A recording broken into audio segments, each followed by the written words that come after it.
السلام علیکم عزیز طلبہ، میری آج کی ویڈیو کا عنوان ہے غزل۔ ہم بات کریں گے کہ غزل کیا ہے۔ بڑھتے ہیں ویڈیو کی جانب۔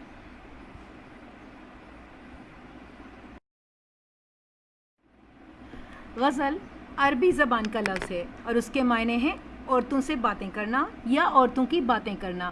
اس صنف کو غزل کا نام اس لیے دیا گیا کہ حسن و عشق ہی اس کا موضوع ہوتا تھا، لیکن وقت گزرنے کے ساتھ ساتھ اس کے موضوعات میں وسعت پیدا ہوتی گئی اور آج غزل میں ہر طرح کے مضمون کو پیش کرنے کی گنجائش ہے۔ غزل کی ابتدا عرب میں ہوئی، وہاں سے یہ ایران میں پہنچی اور فارسی میں اس نے بہت ترقی کی۔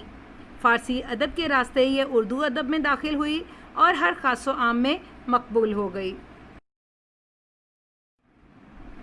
غزل کی خصوصیات پہ نظر دوڑائیں تو ہمیں اندازہ ہوگا کہ غزل کے تمام مصرعے ایک ہی وزن اور ایک ہی بحر میں ہوتے ہیں۔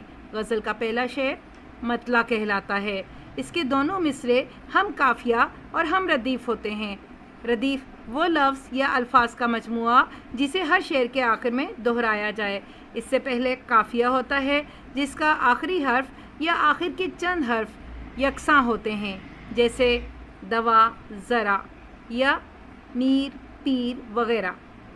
بعض غزلوں میں قافیے کے ساتھ ردیف بھی ہوتی ہے، بعض میں صرف قافیہ ہوتا ہے۔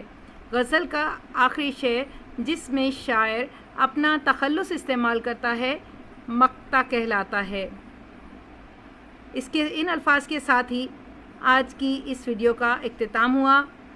ویڈیو آپ کو پسند آئی ہو تو لائک کیجئے، چینل کو سبسکرائب کیجئے۔ اللہ حافظ۔